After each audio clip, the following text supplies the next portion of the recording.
Ishk Levavô, Ishak Levavô a todos vocês. Chegamos à nossa liturgia diária dos irmãos sanguíneos, hoje 18/4, terceira semana da Páscoa. Os textos que vão nos iluminar são João, capítulo 6, versículo 44 a 51, e Atos, capítulo 8, versículo 26 a 40. Jesus, hoje, relata sobre a força atrativa do Pai. Essa mesma força que nos atrai, que o Pai nos atrai e nos manda até Jesus, é a mesma força criacional. Não existe duas forças em Deus. E a onipotência de Deus é o amor. A maior poder, a maior força de Deus é o amor. Ele criou por amor porque se transbordou em si. Ele salvou por amor porque ele é misericordioso. Assim, essa força criacional tem um destino. Nos atrai para Jesus de Nazaré. O destino final, assim proposto, desejado por Deus, é nós estarmos em Jesus de Nazaré, morrermos em Jesus de Nazaré e vivermos eternamente em Jesus de Nazaré. Esse é o plano de Deus Pai. Sua ressurreição é essa força do poderio que vence o pecado e a morte e nos dá a condição, agora, a natureza de Jesus, a sua humanidade, a união hipostática das duas naturezas de Jesus, 100% Deus, 100% humano, mas aqui me atenho à humanidade de Jesus, inserida no seio da Trindade, pós-ressurreição, na sua ascensão. Esta condição de Deus de nos atrair e ser Jesus o nosso porto seguro, o local onde nós atracamos, o local onde nós ficamos eternamente. Esse Jesus que nos conduziu durante o mar da história, esse mar que muitas vezes foi violento, brando, nos deixando parado, vento a toda força.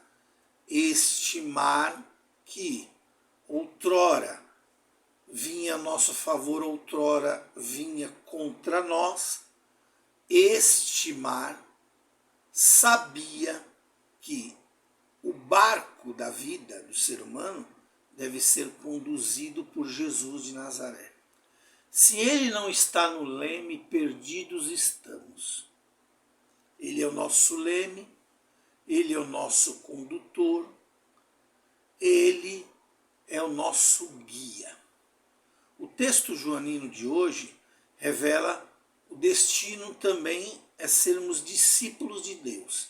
Interessante porque essa nomenclatura geralmente era destinada a Jesus de Nazaré e não ao Pai. Então entendamos o que é ser discípulo de Deus. Às vezes achamos que Deus Pai nos criou e ponto. Basta. Está pronto. O que Deus tinha que fazer, Deus Pai tinha que fazer, Ele fez, foi nos criar. Mas não. Deus vai além da criação e continua a se transbordar a cada um de nós e continua a nos atrair a seu Filho Jesus de Nazaré. Deus Pai nos instrui pelo Espírito Santo, então nós nos tornamos discípulos dele. Alguns podem perguntar por aí, diácono, como é que Deus nos instrui? O Espírito Santo vem e fala ao nosso coração. Sim, sim. No entanto, quero salientar aqui que a instrução maior de Deus está em Jeremias 20, versículo 7.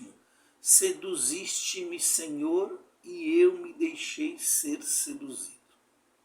A sedução de Deus é aquela que nos envolve no mais íntimo do nosso ser, em nossa alma, em nosso espírito, isto é, em nossos sentimentos, no nosso psique, na nossa razão, em nossos pensamentos. A partir daí, se o ser humano abre a porta do seu coração, se o ser humano abre o seu intelecto para Deus, se o ser humano se coloca à disposição e sua vontade ao Criador, então a instrução ela acontece. É o seduzir-se de Deus para Jesus de Nazaré. É um amor que nós sentimos por Jesus, que nós nunca vimos, que nós nunca ouvimos, a não ser por graça divina, um dom especial, conduzimos-nos sempre a Ele. Confiamos nossa vida a Ele, e assim deve ser. Até mesmo para aqueles que se distanciam de Deus.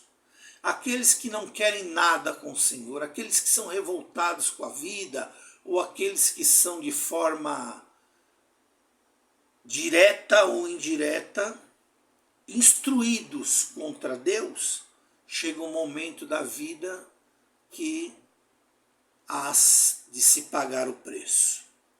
Chega um momento da vida em que não resta mais nada, o vazio total dentro de si. É bem verdade que muitas vezes nós vemos as pessoas aderindo a Jesus, em suas dores.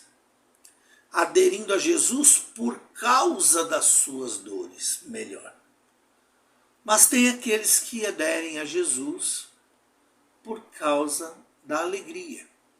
Num momento de amor, de felicidade, onde tudo está bom, contudo, falta-lhe sempre o essencial. Essa instrução é seguir Jesus de Nazaré. Essa instrução é o que preenche o ser de todas as pessoas. Essa instrução se chama Yeshua. Bem, aqui precisamos parar um pouco e pensar. Deus, nessa atração, Ele nos enamora, nos seduz. E deixei-me ser seduzido. Nos rendemos ao amor de Deus. Movimento esse que quando estivermos na eternidade com Deus, será pleno, plenificado em todos, e como diz a própria Sagrada Escritura, seremos tudo em Deus e Deus será tudo em nós.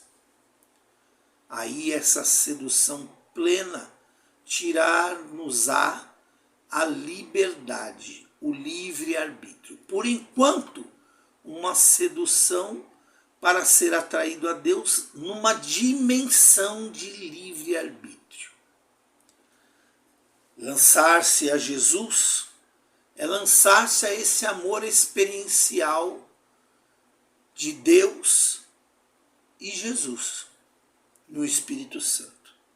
Percebamos, quando Deus ele nos envia seu Espírito Santo e tudo em nós é recriado, perceba que o seduzir de Deus passa, e não pode ser diferente, por aquilo que Ele é em essência, na sua relação íntima, na sua relação pericorética, na sua relação de comunhão profunda de Deus Pai, que é o amante, de Jesus, Yeshua, o Filho, que é o amado, e o Espírito Santo, que é o amor.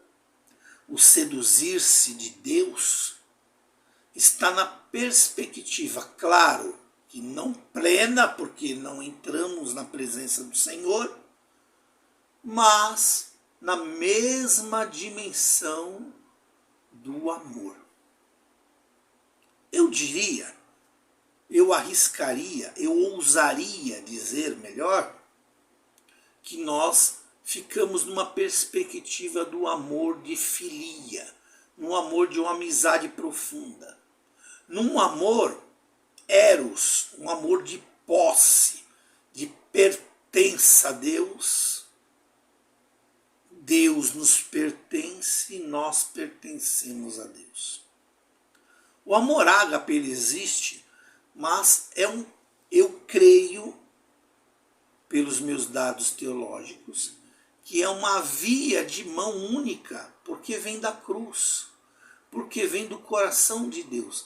Amar a Deus incondicionalmente, somente no céu.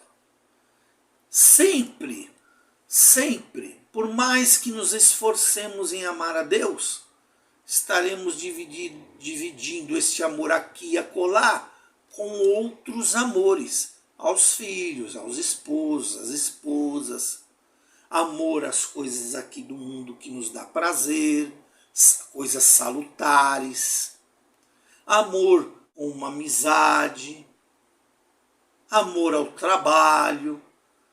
Esse amor ágape que nós vamos destinar a Deus é quando estivermos plenamente na sua vida, onde seremos todos em Deus. E aí poderemos também retribuir esse amor ágape.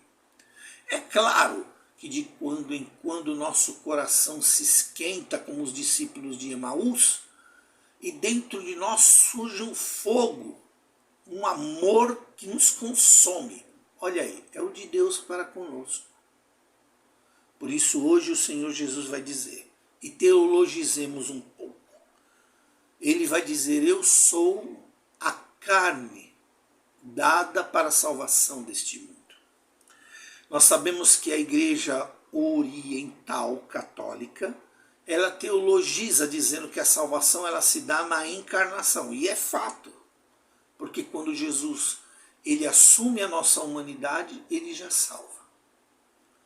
Contudo, caríssimos irmãos, percebamos que esta encarnação, essa salvação, ela se dá em plenitude quando nós comungamos o corpo, sangue, alma e divindade de Jesus na Santa Eucaristia, no sacrifício da Santa Missa. Essa plenitude de estar em Jesus se dá plenamente na Santa Eucaristia. Ali é momento de nos atermos no momento pós-comunhão e fazermos a nossa ação de graças agradecendo ao Senhor. A esse Jesus que dá o seu corpo, sangue, alma e divindade na Santa Eucaristia, no sacramento da comunhão, para que possamos profundamente estarmos em Cristo Jesus como Ele deseja. Que nesta homilia paremos para refletir a nossa vida, se estamos sendo atraídos ou não por Deus, ou melhor, se estamos correspondendo ou não a Deus. E essa correspondência chega ao seu ápice no sacrifício da Santa Missa. Ishk levavô, Ishak levavô a todos vocês. Não esqueça de deixar o like no YouTube. Passe essa homilia à frente. Deus abençoe.